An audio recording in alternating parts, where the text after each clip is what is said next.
ગાંધીનગર લોકસભા બેઠક હેઠળની કલોલ વિધાનસભા વિસ્તારમાં યોજાયેલી સભામાં સીએમ ભૂપેન્દ્ર પટેલે સ્થાનિકોને ભરોસો આપ્યો। સીએમએ વડાપ્રધાનની ગેરંટીના વખાણ કર્યા તો પાણીનો બગાડ અટકાવવા માટે રમૂજ પણ કરી। સાથે જ કહ્યું કે પ્રજાએ કરેલી માંગણી જ અમને મોટા લક્ષ્યાંકો સિદ્ધ કરવા પ્રેરિત કરે છે। રાજકોટ ભાજપ ઉમેદવાર પરસોત્તમ રૂપાલાની મુશ્કેલી વધી શકે, ક્ષત્રિય સમાજ અંગે ટિપ્પણી કરવા અંગે ચૂંટણી પંચે ગંભીરતાપૂર્વક નોંધ લીધી। વિવાદ મામલે જિલ્લા કલેક્ટર પાસેથી રિપોર્ટ માંગ્યો।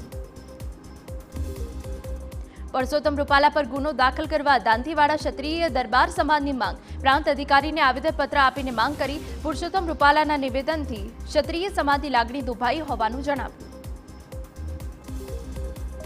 પરસોત્તમ રૂપાલાના વિવાદાસ્પદ નિવેદન મુદ્દે પાટીલ ક્ષત્રિય સમાજ સાથે બેઠક કરશે। આ અંગે નયનાબા જાડેજાનું નિવેદન। કહ્યું, ક્ષત્રિય સમાજની તમામ પાંખ સાથે પાટીલ કરે મુલાકાત, માત્ર 8-10 લોકો સાથે બંધ બારણે બેઠક ન યોજવા અપીલ। જૂનાગઢમાં પણ પોસ્ટર રાજકારણ શરૂ થયું। જૂનાગઢ લોકસભા બેઠક પરથી જલપા ચુડાસમાને કોંગ્રેસના ઉમેદવાર બનાવવા અંગે પોસ્ટરમાં માંગ કરાઈ। ગીર સોમનાથના ધારાસભ્ય વિમલ ચુડાસમાના પત્ની છે જલપા ચુડાસમા। જૂનાગઢ અને ગીર સોમનાથ જિલ્લાના લોકોની માંગ હોવાનો પોસ્ટમાં ઉલ્લેખ। સાબરકાંઠામાં ભાજપ ધારાસભ્ય રમણલાલ વોરા પર ગંભીર આરોપ। જિલ્લા પંચાયતની આરોગ્ય સમિતિના ચેરમેને લગાવ્યો અપશબ્દ બોલ્યાનો આક્ષેપ। વોરાએ અપશબ્દનો પ્રયોગ કરતા મહિલા કાર્યકરોમાં આક્રોશ ફાટ્યો। મહિલા કાર્યકરોએ વોરાના વિરોધમાં મચાવ્યો ભારે હોબાળો। પંચમહાલમાં કોંગ્રેસના કાર્યકરોએ ગુલાબસિંહ વિરુદ્ધ મોરચો માંડ્યો। ગુલાબસિંહ ચૂંટણી જીતીને પક્ષ પલટો કરે તેવો કાર્યકરોને ભય। ગોધરામાં મોટી સંખ્યામાં કોંગ્રેસના કાર્યકરો એકઠા થયા।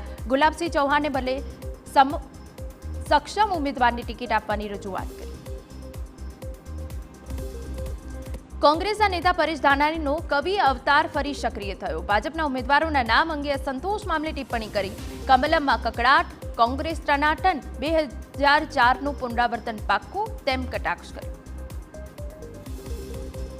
પરેશ ધાનાણીના ટ્વીટ અંગે લલિત કગથરાનું નિવેદન। કહ્યું, કોંગ્રેસમાં ઉમેદવારો અંગે ક્યારેય કકડાટ જોવા મળતો નથી। જ્યારે ભાજપે 2 ઉમેદવારો બદલવાનો વારો આવ્યો, કગથરાએ ભાજપા કકડાટ નહીં પણ ધરતીકંપ હોવાનો દાવો કર્યો। ભાજપે આયાતીને ટિકિટ આપી તો બીજા રામધૂન બોલાવશે તેવો સવાલ કર્યો। પરેશ ધાનાણીએ કરેલી ટ્વીટ પર રાજકારણ ગરમાયું। ભાજપના નેતા યજ્ઞેશ દવે કટાક્ષ કરતા લખ્યું, કોંગ્રેસ ટનાટન નહીં, કોંગ્રેસ ના પાડવામાં ટનાટન, કોંગ્રેસની મજબૂરીઓ પણ ટનાટન।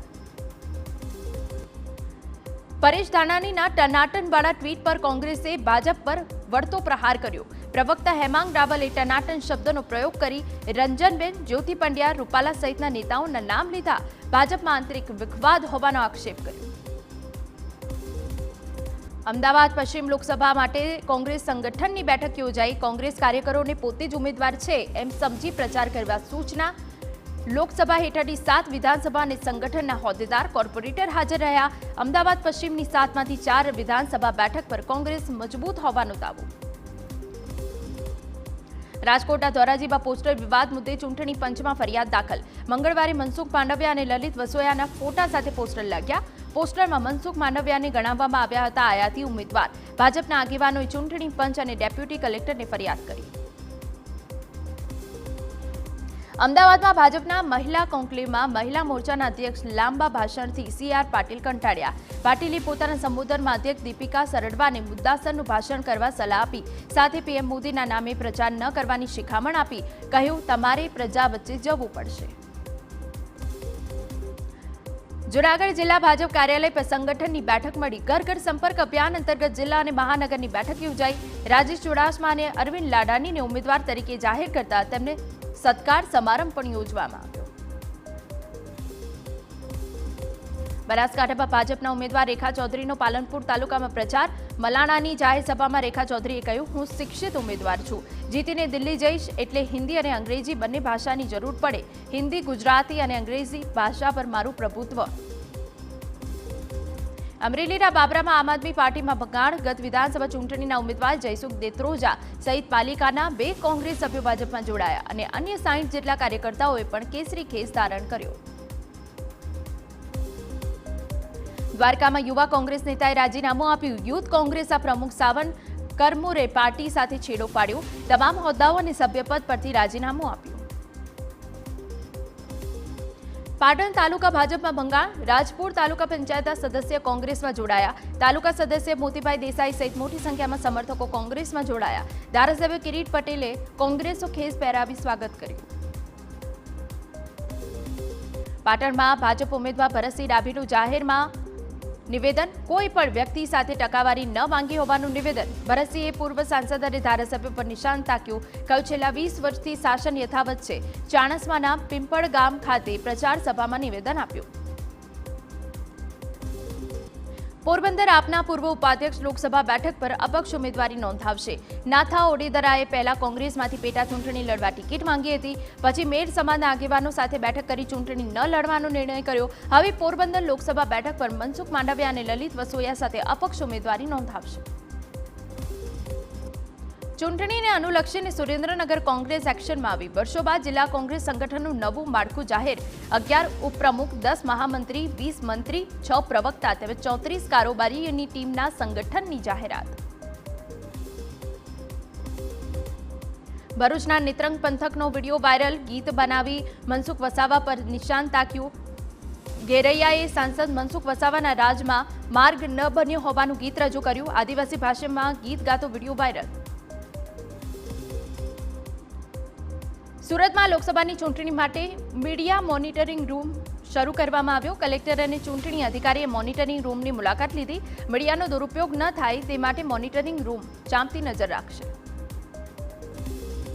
સુરેન્દ્રનગર જિલ્લામાં ચૂંટણીમાં આદર્શ આચારસંહિતાના લીરા ઉડ્યા. આચારસંહિતા પછી જાહેરમાં લગાવવામાં આવેલા બેનરો ચૂંટણી વિભાગે ના હટાવ્યા હોવાના આક્ષેપ. 80 ફૂટ રોડ સહિતના વિસ્તારોમાં જાહેરમાં પાર્ટીઓના સિમ્બોલ લાગેલા છે. રાજ્યભરમાં સરકારી અનાજના પુરવઠા માટેના પીડીએસ સર્વર ડાઉન. ભાવનગરની 704 સરકારી દુકાનમાં અનાજનો જથ્થો ન પહોંચતા ઘર્ષણ. છેલ્લા 5 દિવસથી લાભાર્થીઓ ધક્કા ખાવા મજબૂર. 1 થી 15 તારીખ સુધીમાં અનાજનો પુરવઠો દુકાનમાં પર પહોંચાડવાનો હોય છે.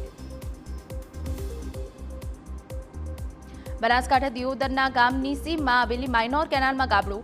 મીઠાથી ભીમબોરડીને જોડતી માઇનોર કેનાલમાં 10 ફૂટ વધુનું ગાબડું પડતા કેનાલનું પાણી એરંડાના પાકમાં ફરી વળતા ખેડૂતને નુકસાન.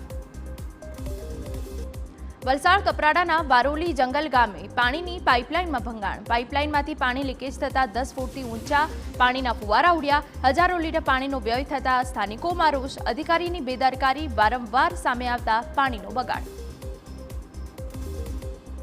ગરમીને લઈ હવામાન વિભાગની આગાહી. 2 દિવસ સુધી સૌરાષ્ટ્ર કચ્છમાં હીટવેવ રહેશે, જેથી યલો એલર્ટની આગાહી. 24 કલાકમાં ભુજમાં 41.6 ડિગ્રી તાપમાન. દરિયાઈ વિસ્તારમાં ઉકળાટ અનુભવાશે. અમદાવાદમાં ગાંધીનગર 40 ડિગ્રી તાપમાન રહેશે. વડોદરા મહાનગરપાલિકાની સ્ટેન્ડિંગ કમિટીની બેઠક મળી. સસ્તા આવાસ યોજનાના કોન્ટ્રાક્ટરને 32 કરોડ રૂપિયા ચૂકવવાની દરખાસ્તને નામંજૂર કરાઈ. કોન્ટ્રાક્ટરને બ્લેકલિસ્ટ કરી રૂપિયા ન ચૂકવાતા કોન્ટ્રાક્ટર કોર્ટમાં કેસ જીતી ગયો હતો. કમિટીએ દરખાસ્ત ફગાવી કોમર્શિયલ કોર્ટના ચુકાદાને હાઈકોર્ટમાં પડકારવાનો નિર્ણય લીધો. વડોદરામાં વોર્ડ 10ના ભાજપ કોર્પોરેટર ઉમંગ બ્રહ્મભટ્ટે રોડના વિકાસ કામોમાં અવરોધ ઉભો કર્યો. રોડ લાઇનમાં આવી રહેલા 5 મકાનો કોર્પોરેટરે રાજકીય પ્રેશરથી લાવીને ના તોડવા દીધા. દબાણ શાખાની ટીમ મકાનો તોડવા આવી, પણ કોર્પોરેટર ઉમંગ બ્રહ્મભટ્ટે પાછી ધકેલી દીધી.